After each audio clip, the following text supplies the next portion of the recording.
So why don't we begin? We'll begin where we left off last time. We were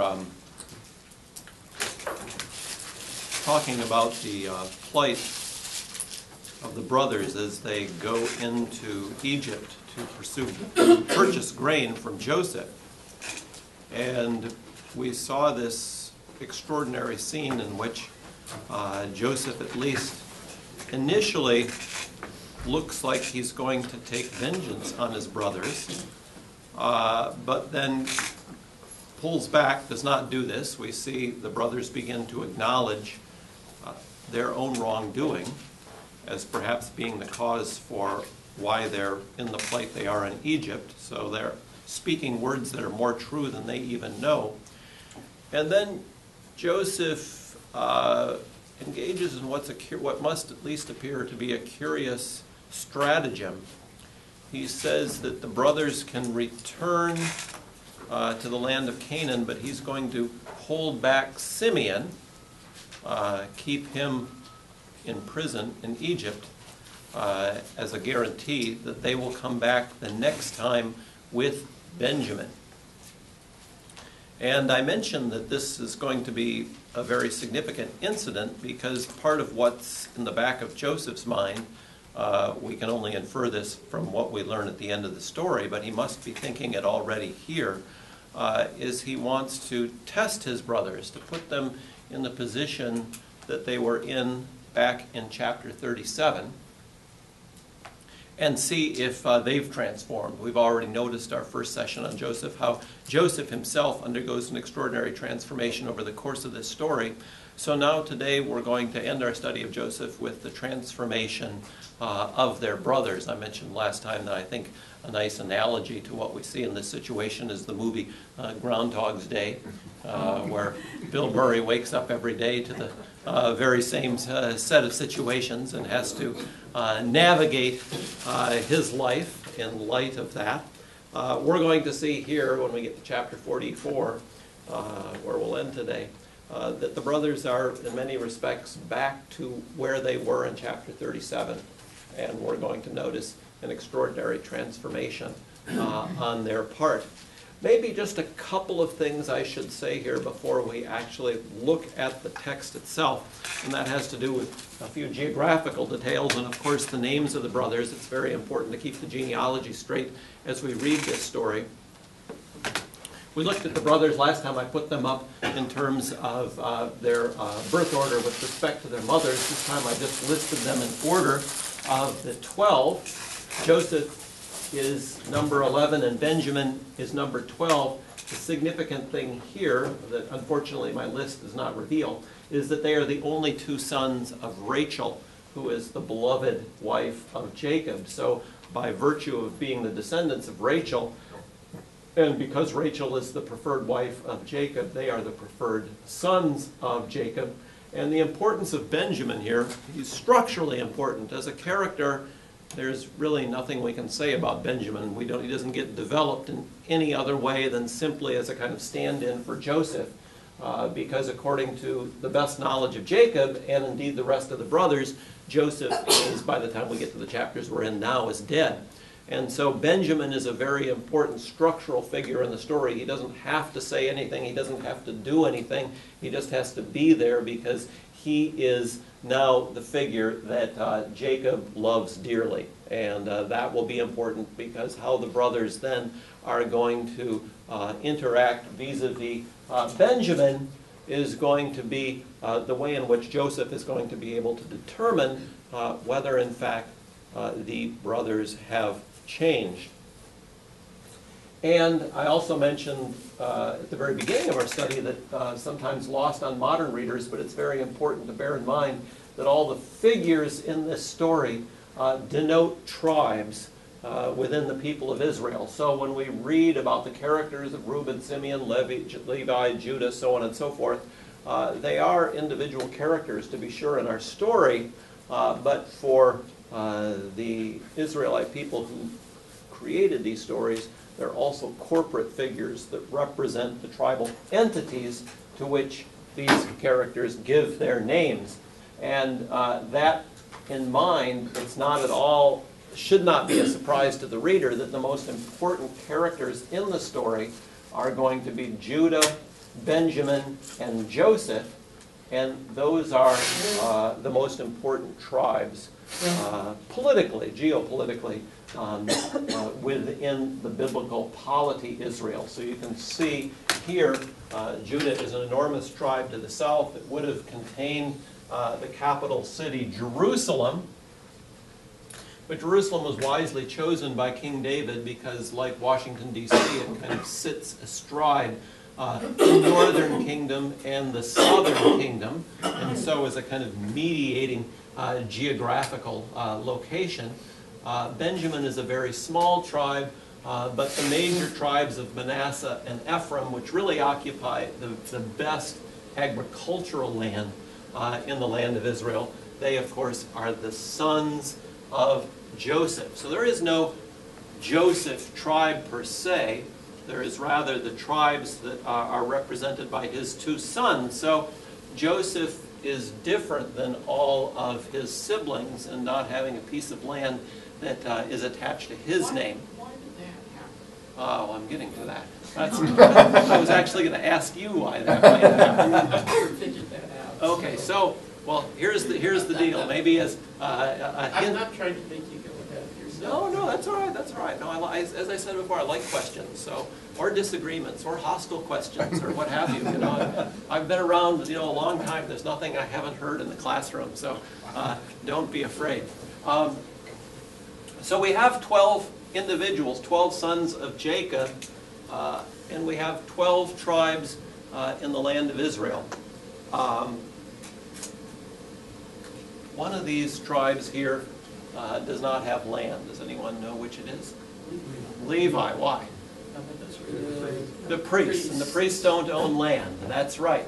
So Levi represents the priestly tribe. Judah, who comes from the tribe of Judah? Who's the most important figure?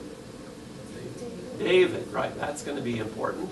And according to the Gospel of Matthew, who descends from David? Matthew chapter 1. And Jesus. So that's going to be important today. We'll see also for a Christian reading of the Joseph story. But if we're just reading this within the orbit of the Old Testament itself, Judah has the prominence it does in the story, the figure Judah, because he's going to, from that tribe, we will get the figure of David and the Davidic dynasty, the Davidic monarchy. So one answer then to your question, the simplest answer is if Levi cannot be a land-owning tribe, and we've got 12 tribal units that Joshua has to distribute in the book of Joshua, then we have to have some kind of mathematical alteration for that to work. So, well, that raises the question, why 12 instead of 11? Why 12 instead of 11? That's true. That does beg that question, but you're just going to have to take it on my word. We've got 12, but that leads me, though, you're anticipating me, adroitly, because that's a kind of artificial answer. The deeper answer would be this. If you look at the book of Deuteronomy, you'll see that the privilege of the firstborn son, the right of the firstborn son, is that he inherits 2 parts rather than 1 part, 1 share, like all the other brothers. That's why you have the generational rivalry in the book of Genesis, because it's not simply the father's blessing that's at stake. It's not merely words, but it's property. It's real stuff that's at stake. One of the things that's striking in the book of Genesis is that the chosen son who becomes the firstborn son, in scare quotes, is never genealogically the firstborn son, right? So in that sense, Genesis actually stands in some tension with the book of Deuteronomy. We won't get into that problem, but we can see here, though, exactly on the map of Israel, how it is that Joseph gets the 2-fold share, right? Because his sons each get 1 share, which means he has a 2-fold share over and above what the rest of his siblings get. So that's really the deeper answer to your question. And of course, the 2-fold share is really more than that, because those 2 tribes have the very best territory. of all the tribes. So it's and in fact, if you looked at a map, compared, this is obviously a rough map. This is the Dead Sea, the Sea of Galilee, the Mediterranean. If you looked at all of the maps configured on the map of Israel, which any decent Bible should have at the end, you'll notice that between Judah and Manasseh and Ephraim, they probably comprise 2/3 to 3/4 of the state of Israel. So the ancient state of Israel, that is. So it's a considerable piece of territory. And all of that, of course, our writer of this story presumes that you know as we go into it. Now, one thing that's interesting, not too many moderns have asked this question, but it was asked by medieval Jewish interpreters, and it's actually a very astute question. Joseph, as we know, is fond of his father as his father is fond of him. So if we take a look at chapter 45, for example, let's take a look there.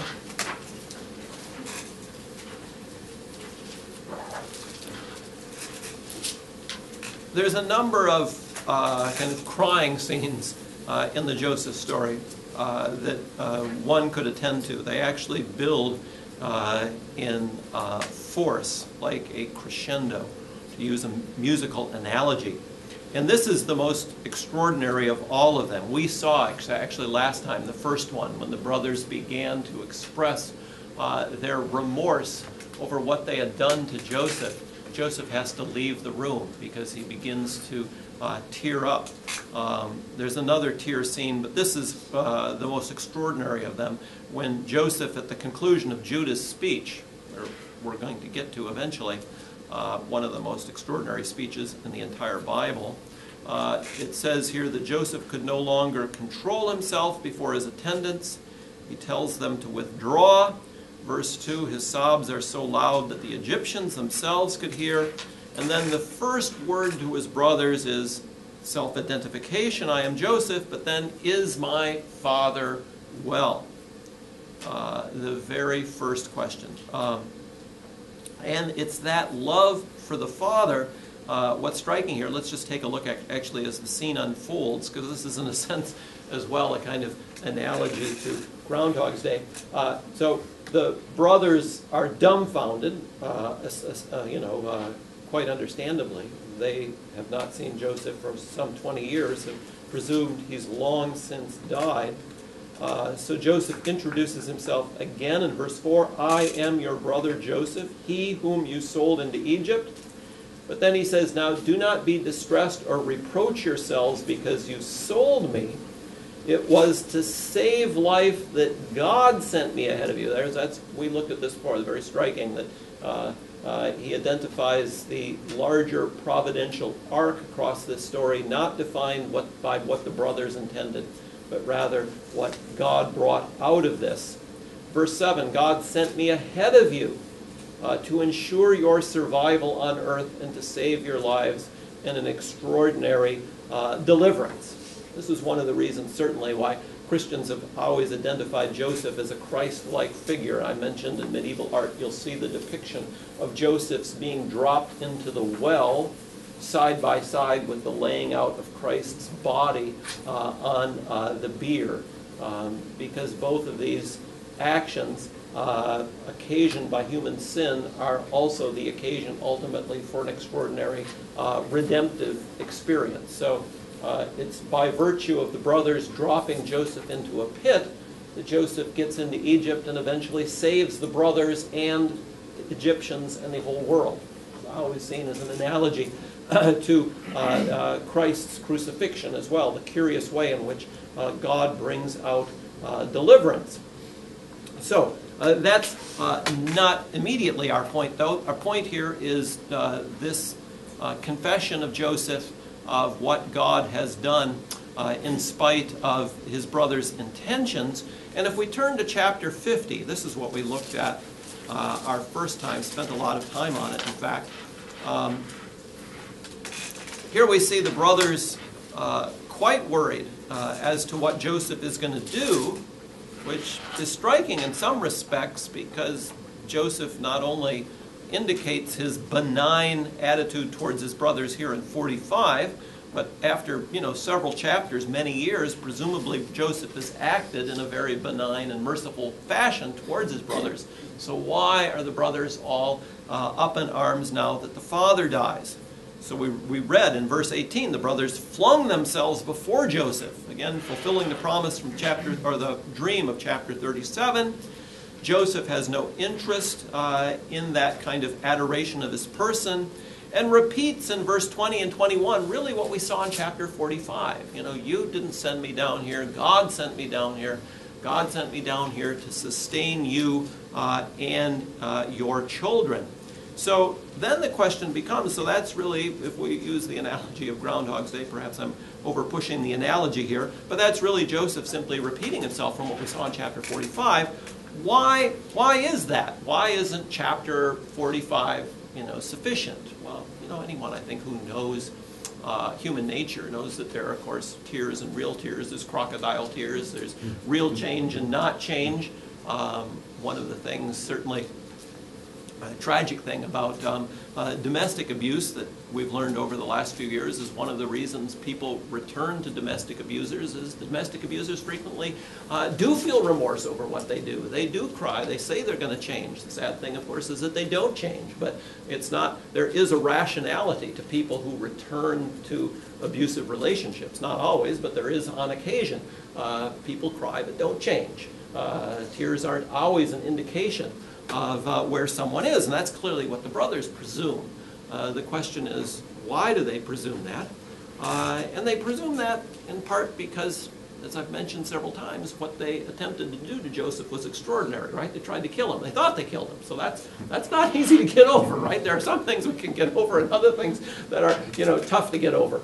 But the more important thing is that they clearly presume, they know that Joseph, deeply loves his father, and his father deeply loves Joseph, and so as long as the father is around, presumably that's what keeps the cap on family relations. Again, this is something, if you talk to, lawyers, I'm sure you would hear this in spades, that, once the parents die, the relationships between siblings with respect to a common vacation property or whatever, everything changes, right? Everything changes.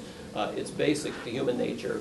The parents hold a very important place in the family equilibrium. You take them out and all kinds of things can surface among the siblings that would never have been seen before. And that's clearly the worry here. We can see, though, that Joseph does not act that way.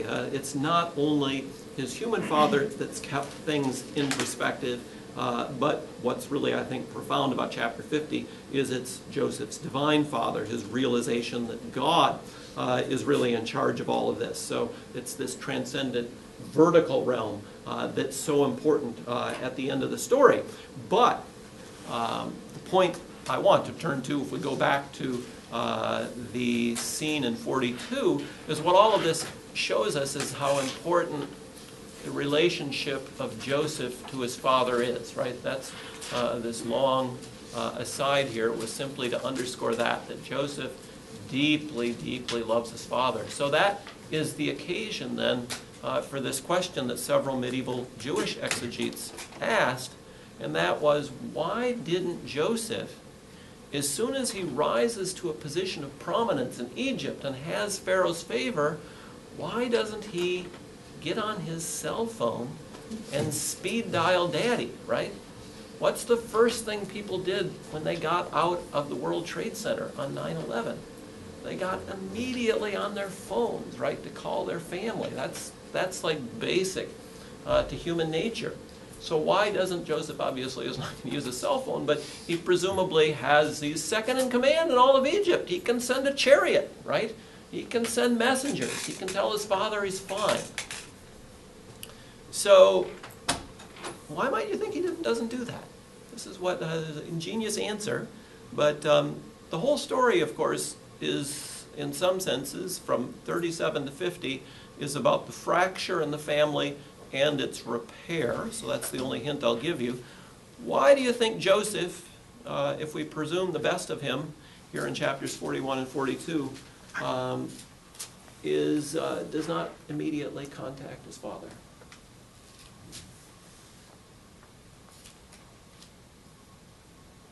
Well, if you're talking about fracture and repair, his return could cause more problems than it could actually fix. It could be more of a problem for the family as a whole.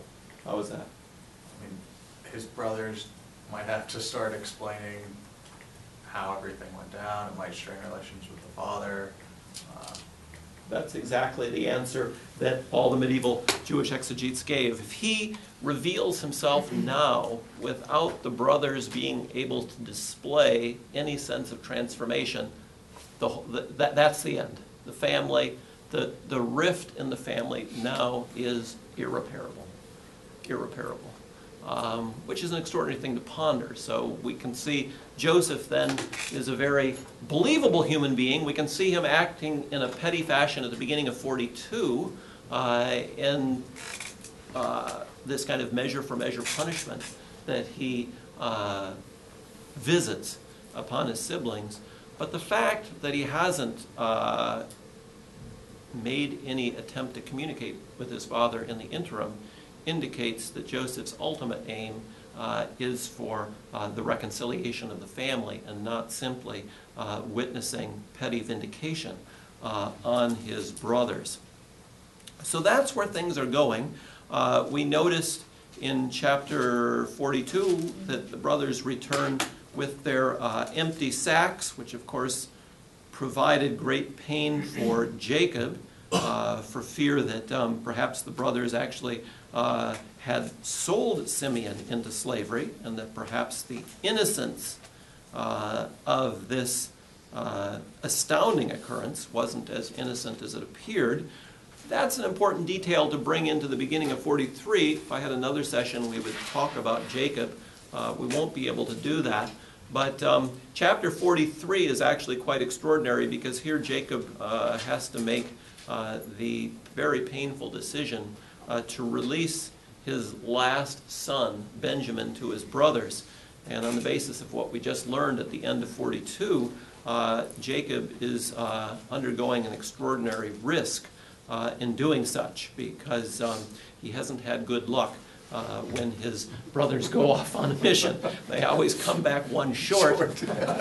And this time he doesn't have, there's no more children of Rachel to spare, right? This is his last one. And we could understand that he would be all the more remiss here to have this child not return. So that, of course, he in some senses has no choice, but he does eventually agree to send the son Benjamin. It's going to be an extraordinary, it's going to lead to extraordinary results for him. If you think of this as a sacrifice, which I think it's very much readable in the terminology of sacrifice, by agreeing to send Benjamin to sacrifice his own interests in this way, he's not only going to get Benjamin back, but he's going to get Simeon back. And Jacob perhaps could have imagined that as within the realm of reason. But what Jacob could never have imagined that this sacrifice is going to lead to is the return of Joseph, right? So what Jacob does at the beginning of chapter 43 is quite extraordinary in terms of the chain of events it sets in motion. And it's so unbelievable that that Joseph is even alive. Let's take a look at what Jacob says when he learns what the end result of his decision to send Benjamin has resulted in. This is at the very end of chapter 45, if you want to turn with me there.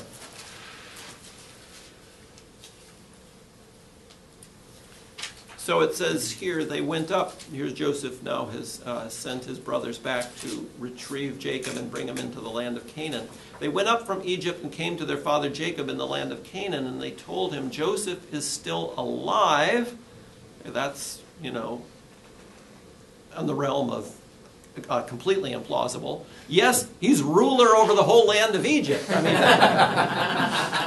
mean, bottom of the one. Yeah. Ruler of Egypt. So again, that's another reason why Christian readers have seen this story as Christological, as reflective of the person of Christ, of descent into a well doomed for death, but raised from the well and elevated, as Jerome would put it, his alternative name, Salvator Mundi, Savior of the world, ruler over the whole land of Egypt. Quite extraordinary set of events. But just as the disciples in the Gospels refused to believe the women when they heard that Jesus has been raised from the dead, it simply was nowhere within their mental capacity to even conceive of such a thing. So in this instance, Jacob finds this completely implausible. And as we see here, his heart went numb, for he didn't believe them,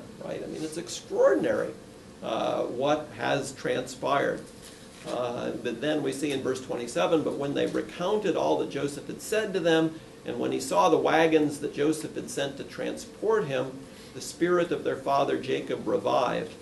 Enough, said Israel, my son Joseph is still alive.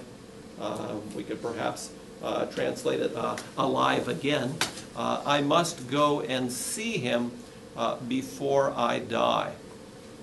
One last element while we're on this, a slight aside, but very much to the topic we're talking about, and this has to do with, again, an early Jewish interpretation of the well, but it relates to chapter 50. If we turn there one more time,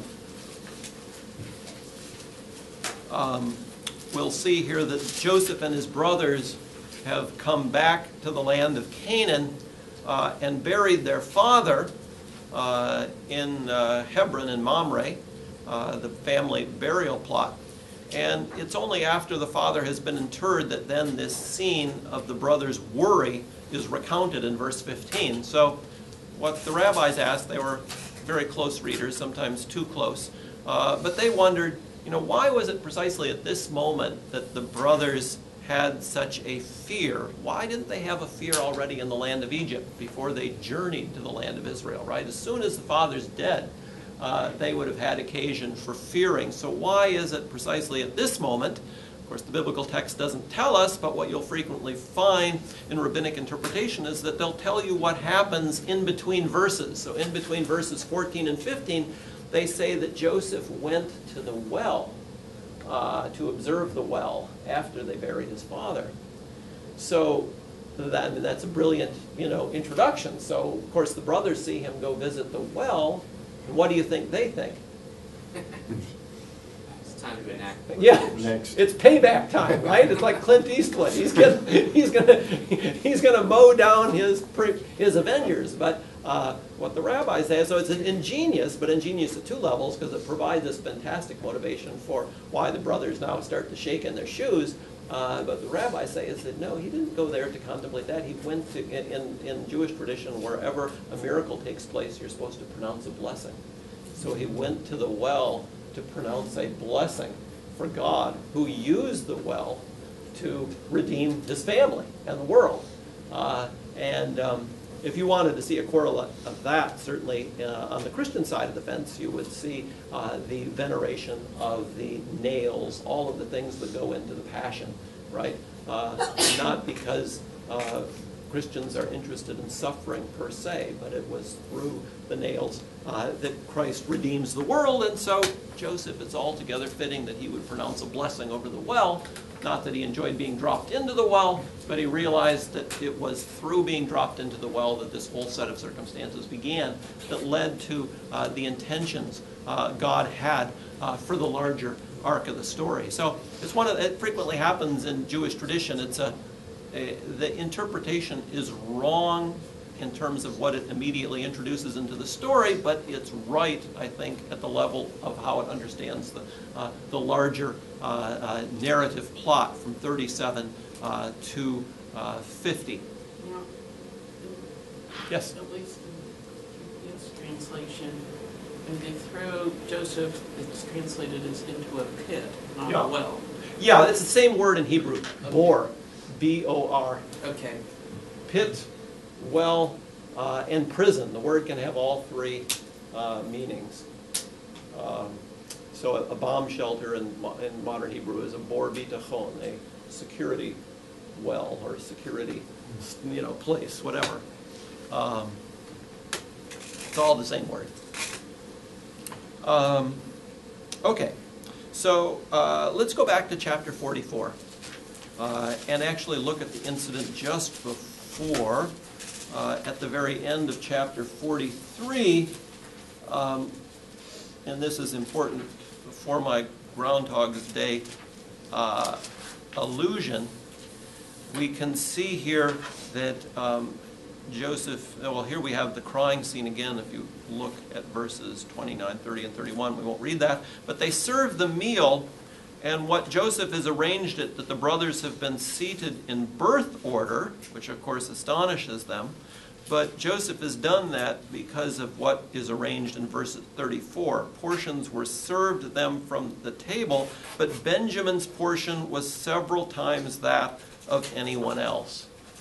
I would say that's an analogy back to the coat that Joseph has that bespeaks his honor within the family in chapter 37, which functions there as the occasion for arousing the brothers' hatred, right? Because of the unfair preference of the younger sibling. And we can see that unfair preference being called to the attention of the brothers at the end of chapter 43.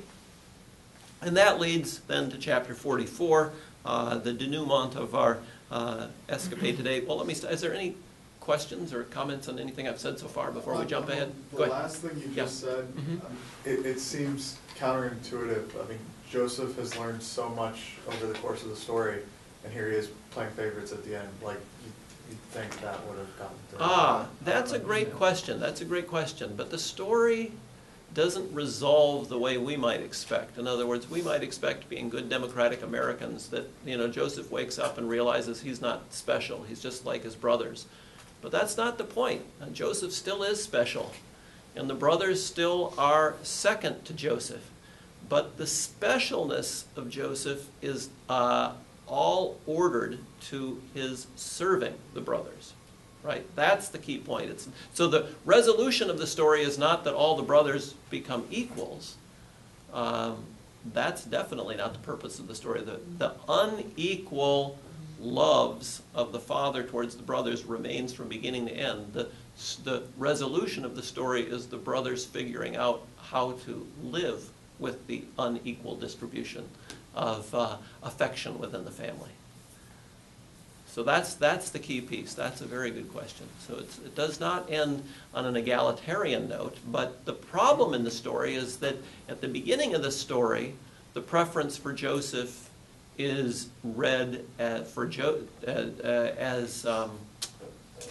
sign that Joseph is to dominate his brothers, that he has power over his brothers because of the preference. But the preference which is real, and the preference which is divinely intended and commanded, is refracted through human sin, in the sense that Jacob doesn't know how to confer the preference in the proper way. He arouses the brothers' anger and can't appropriately deal with it. And Joseph immaturely uses the preference to, in turn, arouse the brothers' anger. But in the end, at the end of the story, the preference still remains. Joseph is in Latin, primus inter pares. He's the first, we might want to say, first among equals, right? He's still the man, so to speak, but he uses his power, the preference shown towards him, not for his own self-advancement, but for the advancement of his siblings. That's very important because it's basic to the doctrine of election in Judaism and within Christianity. I mean, one of the striking things in the Christian church in the Easter season is we're receiving new members into the church, and we refer to them as the elect, right? There's a huge paradox here because when you decide to enter the church, if you do so in the fall, as happens in most parishes, the whole emphasis in the RCI program is, which is the right of entry into the Catholic Church, is to encourage thoughtful consideration on the person who joins as to whether they wish to make this commitment or not. It's the language is all on their free choice. But when you get to Easter, the liturgy, the language is the elect. It's not, they didn't choose this, God chose them, right?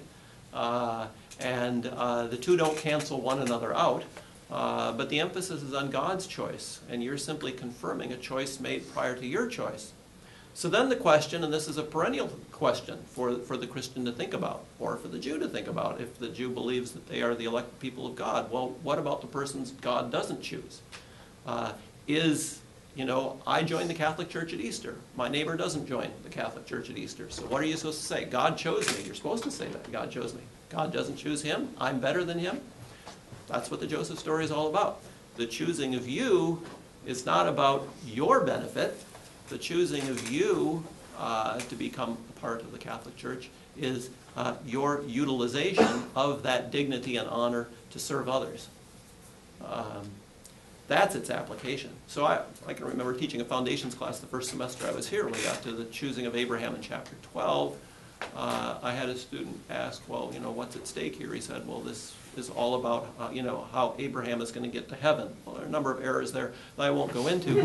But it's a standard way of which people think of church membership as your card to heaven, which isn't completely wrong, but it's not completely right. Certainly if you look at election in the book of Genesis, it's only your ticket to heaven to the degree that you use it as a ticket to assist others.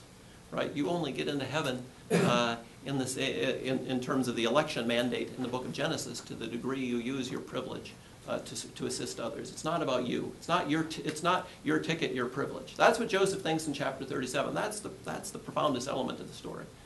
And so at the end of the day, this isn't about egalitarianism. It's not egalitarian. It's not about all the brothers now are equal. They're not equal. Joseph is the man. Eventually, Judah is going to be the man. And the rest of the brothers, have to get, they have to wrap their heads around that. But the Bible is very much embedded in human nature. It's not as though this strategy that God uses to redeem the world is well at risk, because the human original sin, the human tendency, is to view any special privilege that comes my way as a sign that I'm special, and to abuse it, to abuse power. That's deeply rooted in human nature, and that's what the book of Genesis is about. None of these characters, certainly at the beginning of their lives, are in any sense angelic. They're all flawed. They're all flawed like we're flawed. But God does extraordinary things in spite of their flaws, which is also an incredible thing to ponder. See where we are with time. Okay, 15 minutes. So let's get down to where we want to be, which is this speech of Judah, and this will actually address exactly your question too. So I'm sure you're familiar with the beginning. Joseph has placed his divining cup in Benjamin's bag, so it's going to look like he, rather than any of the other siblings, is guilty and therefore can be withheld, and that he can send all the other brothers back. And this is the Groundhog's Day moment. In other words, the brothers, if they're calculating individuals, they would say, look, there's been a famine for 2 years, it's got to rain next year. The odds are in our favor, right? They don't know the dreams that Joseph has. They've had to put up with Joseph, now they have to put up with favoritism towards Benjamin. Why they can cut their losses here is much better than chapter 37. In fact, in chapter 37, they had to commit a sin of commission, right? That's always worse, to actually have to kill the person themselves. Here, it looks like Benjamin has been his own worst enemy, right? They could just say, oh well, we'll wash our hands of this. He's the guilty one. The divine providence must have arranged this. Our father will be punished for his silly favoritisms, and we'll make our way back to the land of Israel. But that's precisely what doesn't happen, is that the brothers here are going to stand in solidarity with Benjamin. Judah rising to the fore, not by accident that he rises to the fore, because David will ascend from this tribe. But what's interesting is that if we understand this story as the kind of coming of age of Judah and the beginnings of what we're going to learn about the character of David, is he's going to establish his claim for power, we might want to say, by an act of self-sacrifice, which is extraordinary. The speech is extraordinary. So it begins. Joseph, verse 18, let's look at it. Judah went up to him and said, "Please, my lord, let your servant appeal to my lord. and do not be impatient with your servant, you who are equal of Pharaoh. Here we can see, very hard for moderns to appreciate this. You know, you go to Walmart and everybody's first name is on their shirt, and they get your credit card and they call you by the first name. Everybody's friends, even though we're not friends. I can't stand that. Really? I can't Oh, stand no, that. When you go to, I was at a conference in Germany a couple of years back, and you get a name tag, and it's G. Anderson. You know, first it took me aback, you know, but, you know, no one's going to call you Gary if they don't know you. You know, that's just like completely barbaric. You know, why do, you know, like you're pretending to be what you're not, right? Call me Michelle, I'll be your server tonight. I don't know you. Anyways, that's just a personal pandemic. But here we see, you know, a civilized world. My Lord and your servant, not even using, you know, last names, using no names. But you can see also, you know, seriously here, the reason why in the Jewish Bible and the Christian Bible by extension, one doesn't pronounce the divine name, right? If you don't pronounce the name of your human overlord, then by golly, you're not going to pronounce the name of your divine Lord either. So, but let's continue with the speech. Judah asked his servants, have you a father or another brother? And we told my Lord, we have an old father, and there is a child of his old age, the youngest, his full brother is dead, so that he alone is left of his mother, and his father dotes on him. All right, let's just look at that sentence. All the facts are right, correct? But let's look at chapter 37. Again, keep your finger here on 44. And let's look what our narrator says here in 37. 37 verse 3 says, Israel loved Joseph best of all, for he was the child of his old age. He made him an ornamented tunic. And when his brothers saw that their father loved him more than any of his brothers, they hated him. Okay, so let's look back at verse 20 again. Judah's giving us all the same facts. We have an old father. There's a child of his old age, right word for word on Genesis 37. His full brother's dead. Okay, so they think Joseph's dead. So that he alone is left and his father dotes on him. So what's the difference? The words are almost all the same, but there's an extraordinary difference.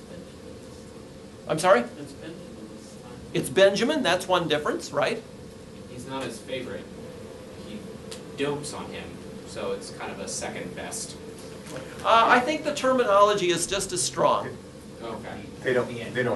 They don't hate him. That's the big point. In other words, all the facts are all the same, but it's even stronger than that. In other words, this is set up in 37 to provide you exactly the reasons why they hate him. Here the rhetoric is, this is why you can't do what you're going to do. You can't keep him. In other words, this is the plea for mercy, right? It's extraordinary. It's extraordinary. And you can't keep Benjamin because this is how Dad feels about him, right? Whereas in chapter 37, this is how Dad feels about him, so, you know, slit his throat, you know, kill him. The change is incredible. We have an old father. There's a child of his old age, the youngest. His full brother is dead, so that he alone is left of his mother, and his father dotes on him. The whole rhetoric of this chapter is going to be on the specialness of the love of the father for this boy.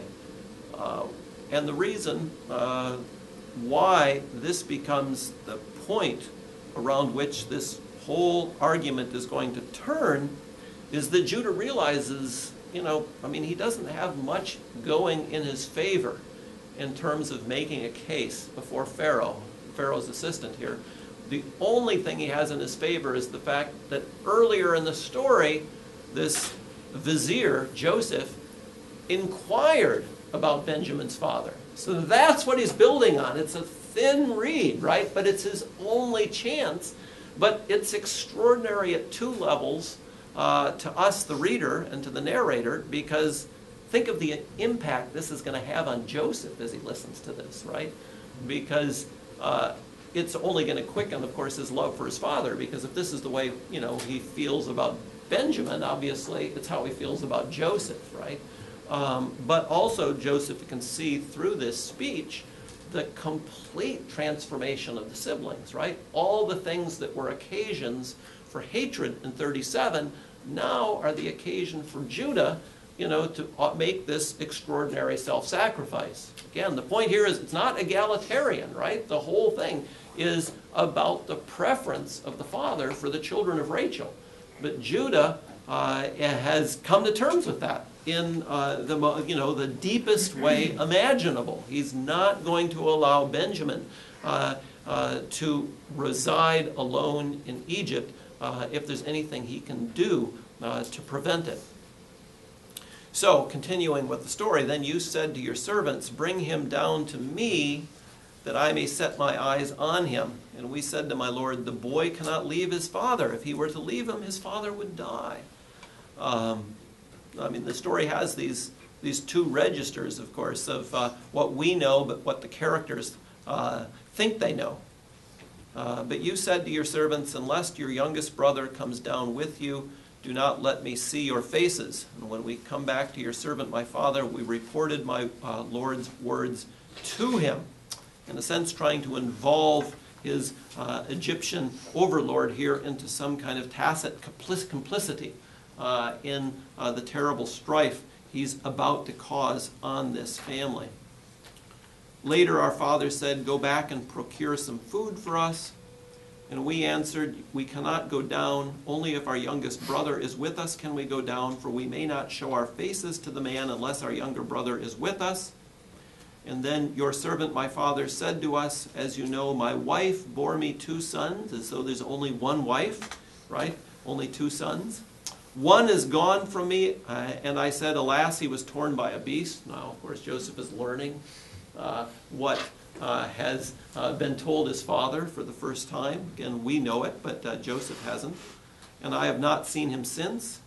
And if you take this one from me too, and he meets with disaster, you'll send my white head down to Sheol in sorrow. So that's virtually what Jacob had said at the end of 37. Again, Joseph could have never known what the reaction of his father was to his demise, but here he learns all of the facts. And then verse 30, this brings it all to a point. Now, if I come to your servant, my father, and the boy is not with us, since his own life is so bound up with his, when he sees that the boy is not, and so what Judah knows that Jacob's life isn't bound up with his life that way, right? Or any of the other brothers. Jacob doesn't care about them in the same way he cares about Benjamin. But all of this in this chapter is no longer the occasion for hatred, as Brian observed, but becomes precisely the grounds for why Pharaoh must show mercy. So when he sees that the boy is not with us, he will die, and your servants will send the white head of your servant, our father, down to Sheol in grief. Now your servant has pledged himself for the boy to my father, saying, if I do not bring him back to you, I shall stand guilty before my father forever. So there's Judah putting himself in a position of sacrifice vis-a-vis Benjamin. He's willing to stand in his stead and to bear the full brunt of the penalty that should have been Benjamin's. Therefore, please let your servant remain as a slave to my Lord instead of the boy, and let the boy go back with his brothers, for how can I go back to my father unless the boy is with me? Let me not be witness to the woe that would overtake my father. So all of the brothers then, by the end of the story, have made their peace with the differential love within the family, all because of their fealty towards their father. And what we learn when we get to chapter 50, at least with respect to Joseph, it is the fealty of the father toward the father that certainly moderates his hatred. But it's not the only criterion that moderates Joseph's hatred towards his brothers or vengeful feelings, whatever they might have been. It's also what he learned about the nature of God over the course of this tale. So that brings us really to 1 o'clock. Question? Great story. So in my opinion. the preference stuff. to what extent would people reading this story back in the day have recognized something particular about, you know, the world as they saw it? In terms of preferentiality? Yeah. That was the deepest part of the story, because the story is really it's the autobiography of the Israelite people who understood themselves as being, you know, chosen by God as an elected nation. What does that mean to be a chosen people? That's what the whole book of Genesis is, you know, attempting to ferret out what that identity might consist of and in. So that's why, you know, it's important, as I mentioned, that, you know, Jacob's alternative name is Israel, and these are the people of Israel. So this is the national story. And I mentioned last time, and Israel's election. People just instinctively saw themselves as Joseph there. They would have distinctively saw themselves as among the 12 tribes. They would have seen Joseph as the primus inter pares, the chief among equals, as it were, at least for a period of time. Eventually, of course, Judah will be the one who will usurp Joseph's position. But in this story, it's Joseph who is the chief. Yes? But this is quite problematic from a Jewish point of view, because Jacob, the more you learn about Jacob, in many ways, on beyond this story as well, the more doubts you have about his character. Jacob. His character. He doesn't come out looking as good as Joseph. That's certainly true. And there are other places. Right. Well, but that's part of the story. I mean, no, that's what I'm saying. That this is a problematic view of Israel. Right. Problem embedded in Israel's view of itself. Yeah, no, that's true. It's not, you know, God doesn't choose, you know, a nation of saints. Yeah. No, absolutely. In some ways that underscores... The church isn't a body of saints either. Yeah, it underscores that God doesn't choose because of any particular quality of the people that he chooses, but sort of that we live up to God's choosing us in some ways. Right, so election has always been seen as a marker of what the Reformers would call salvation sola gratia, solely through the preferences of God, not mediated by human virtue. Some of these elections, though, would seem to depend on the character of the person being chosen. Like Jacob. I mean, there are many things you can say against him, but also, if someone is going to found a nation, could it possibly have been Esau? No, though that's a good question. Esau, of course, in rabbinic tradition will be freighted negatively. I'm not sure he is really in the Bible. No, he's not. No, he comes out very well. Bible is seen, but the thing that's interesting about Jacob Esau is that that story, it's not as profound as the Joseph story, but that story drives towards the reconciliation of the siblings as well. That's an important element. What I was going to say is, certainly within a Catholic sense of election, God's choice of you as opposed to your neighbor, for example, to be members of the church remains a mystery that's inscrutable to the human mind, just as the election of the Jews and not the Hittites or the Babylonians or the Egyptians. But what happens certainly in these stories, and you're certainly right to indicate this, and it certainly fits a Catholic sensibility, is that we distinguish in the Catholic Church between justifying grace and sanctifying grace. That is, the grace that brings you into the church at the first, but then the notion is, if you're really elected, that God's sanctifying grace allows you to demonstrate works and virtues that justify the choice God made in the first place. So it's not a matter of completely an arbitrary selection. And that's what these stories really are about too, Joseph and the siblings, Jacob for that matter, all the people in Genesis, they grow into their office. But the choices that are made, at least initially, are, they're not made on the basis of a simple moral calculation. In fact, certainly Jacob and Esau looks, at least initially, like Jacob's the bad guy and Esau is the good guy. But it's also the case in the Bible that Esau's goodness is not ignored, though he's not elect, he's not damned by any means. And one of the most profound chapters, I think, in the book of Genesis is actually chapter 36, which most readers, 99 out of 100 readers won't read, because it's simply a genealogy. The genealogies are only boring to people that are about people that are not you. I mean, there's a reason why one of the most best-selling, piece of software are, family trees. I mean, why are people interested in genealogy?